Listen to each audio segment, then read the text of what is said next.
Grand deuil.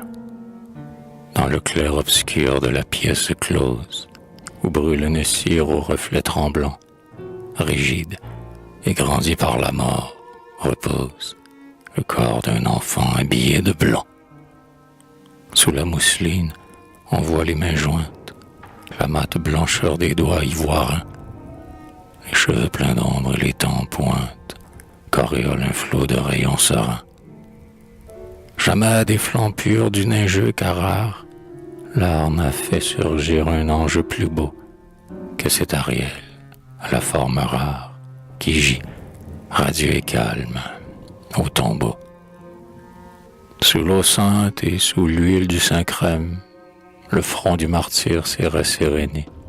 La figure dit l'extase suprême, la douleur, la paix du prédestiné.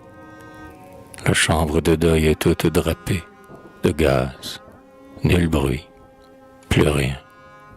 Par moments, une faible voix tendre, entrecoupée de soupirs, gémit désespérément. Ils sont là, tous deux, le père et la mère, abattus, défaits, tristes à mourir. Nul mal n'est égal à leur peine amère. Rien ne les fit tant pleurer, tant souffrir. Après tant de coups, on croyait, quel rêve, bien s'être quitté de souffrir. Il faut pleurer et souffrir et pleurer sans trêve. C'est la volonté du Dieu de là-haut.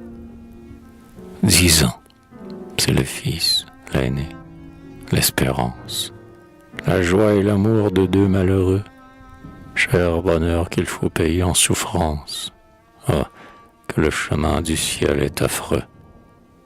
Ils sont là, tous deux, esselés, funèbres, sans parler, cherchant, presque fous, à voir, dans ses yeux déjà voilés de ténèbres, la faible lueur d'un suprême espoir.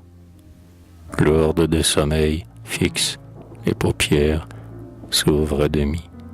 Dans les yeux hagards flottent, encore mouillés des larmes dernières, l'adieu triste et doux des derniers regards. La mort pâle à sein de ses violettes, ce pur et beau front d'albâtre rosé, et la bouche fine aux lèvres muettes, sourit d'un divin sourire apaisé. Ils sont là, cloués au sol, sous l'empire de ce captivant sourire trompeur. La mère, à genoux, sans prier, soupire. Le père, debout, est blanc de stupeur. La femme nerveuse et frêle se pâme, en larmes de sang son cœur coule à flot. L'homme, fait au deuil, aux douleurs de l'âme, suffoque, étouffant soupirs et sanglots. Parfois, doucement, une main qui tremble de crainte et d'amour soulève à demi le suaire. On voit s'incliner ensemble deux fronts au-dessus de l'ange endormi. Qu'il est beau, la nuit d'outre-tombe voile à peine l'éclat de l'esprit éteint.